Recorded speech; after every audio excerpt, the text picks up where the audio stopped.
Hi hello friends, ನಮಸ್ಕಾರ ಎಲ್ಲರಿಗೂ. ಬನ್ನಿ ಇವತ್ತು ರಾಗಿ ಮಜ್ಜಿಗೆ ಹೇಗೆ ಮಾಡೋದು ಅಂತ ನೋಡೋಣ. ಈ ರಾಗಿ ಮಜ್ಜಿಗೆ ಅಂತೂ ಈ ಬೇಸಿಗೆ ಕಾಲಕ್ಕಂತೂ ಪರ್ಫೆಕ್ಟ್ ಡ್ರಿಂಕ್ ಅಂತಲೇ ಹೇಳ್ಬೋದು. ಈ ಡ್ರಿಂಕ್ ಕುಡಿಯೋದ್ರಿಂದ ಏನು ಒಳ್ಳೆ ವಿಟಮಿನ್ಸು ಪ್ರೋಟೀನ್ಸೂ ಸಿಗ್ತದೆ, ಹಾಗೆಯೇ ಬಾಡಿಲಿ ಉಷ್ಣಾಂಶ ಸಹ ಕಮ್ಮಿ ಮಾಡುತ್ತೆ.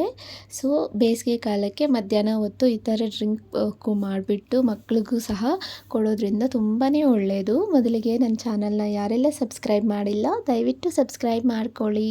ಮೊದಲಿಗೆ ರಾಗಿ ಮಜ್ಜಿಗೆ ಮಾಡೋದಕ್ಕೆ ನಾನಿಲ್ಲಿ ಬೌಲಲ್ಲಿ ಮಜ್ಜಿಗೆನ ತಗೊಂಡಿದ್ದೀನಿ. ಆದಷ್ಟು ನೀರಾಗಿ ಮಾಡ್ಕೊಳ್ಳಿ ಮಜ್ಜಿಗೆ.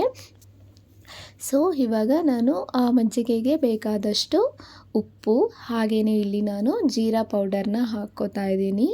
ಈ ಜೀರಿಗೆ ಪೌಡರು ಒಳ್ಳೆ ನಮ್ಮ ಜೀರ್ಣಕ್ರಿಯೆಗೆ ಒಳ್ಳೆ ಹೆಲ್ಪ್ ಆಗುತ್ತೆ. ಸೊ ಚೆನ್ನಾಗಿ ಜೀರ್ಣ ಆಗೋಕ್ಕೆ ನಾನು ಜೀರಿಗೆ ಪೌಡರ್ ಹಾಕ್ಕೋತಾ ಇದ್ದೀನಿ. ಹಾಗೆಯೇ ಇಲ್ಲಿ ನಾನು ಒಂದು ಹಸಿಮೆಣ್ಸಿನ್ಕಾಯಿನ ಈ ಥರ ಕಟ್ ಮಾಡಿ ಹಾಕ್ಕೋತಾ ಇದ್ದೀನಿ. ಇಲ್ಲಿ ನಾನು ಹಸಿಮೆಣ್ಸಿನ್ಕಾಯಿ ಟೇಸ್ಟ್ಗೋಸ್ಕರ ಹಾಕ್ಕೋತಾ ಇದ್ದೀನಿ, ನೀವು ಬೇಕಾದರೆ ಸ್ಕಿಪ್ ಮಾಡ್ಕೋಬೋದು.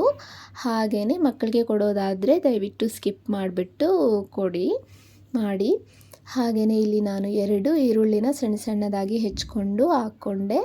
ಹಾಗೆಯೇ ಕೊತ್ತಂಬರಿ ಸೊಪ್ಪನ್ನ ಸ್ವಲ್ಪ ಹಾಕ್ಕೊಂಡು ಇಲ್ಲಿ ನಾನೊಂದು 3 ಟೇಬಲ್ ಸ್ಪೂನಷ್ಟು ಇಲ್ಲಿ ರಾಗಿ ಹುರಿ ಹಿಟ್ಟನ್ನ ಹಾಕ್ಕೋತಾ ಇದ್ದೀನಿ.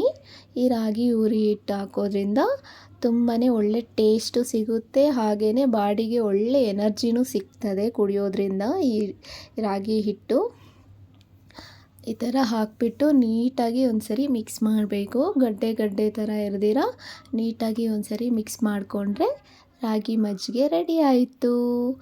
ಇವಾಗ ಈ ಟೈಮಲ್ಲಿ ನೀವು ಉಪ್ಪು ಏನನ್ನ ಕಮ್ಮಿ ಇದ್ದರೆ ನೋಡಿಕೊಂಡು ಸ್ವಲ್ಪ ಆ್ಯಡ್ ಮಾಡ್ಕೋಬೋದು ಬೇಕಾದರೆ. ಈ ಥರ ಎಲ್ಲ ನೀಟಾಗಿ ಇನ್ನೊಂದು ಬೌಲ್ ಅಥವಾ ಚೊಂಬು ತಗೊಂಡು ಈ ಥರ ನೀಟಾಗಿ ಮಿಕ್ಸ್ ಮಾಡಿಕೊಂಡ್ರೆ ರಾಗಿ ಮಜ್ಜಿಗೆ ರೆಡಿ. ನೀವು ಒಂದ್ಸರಿ ಟ್ರೈ ಮಾಡಿ. Thank you so much.